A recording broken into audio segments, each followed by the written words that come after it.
Бақыт сәттер тез өтеді дейді емес пе? Сол үшін де шығар, кейде қалай тез есейіп кеткенімізді түсінбей қаламыз.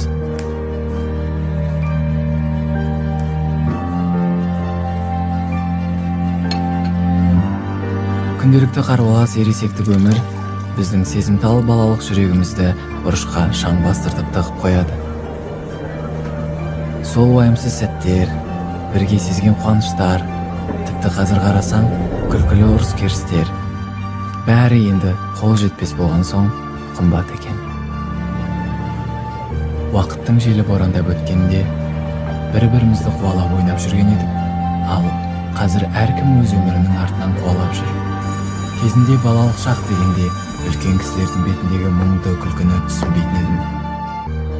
Ал қазір сол күлкіні айнадан көріп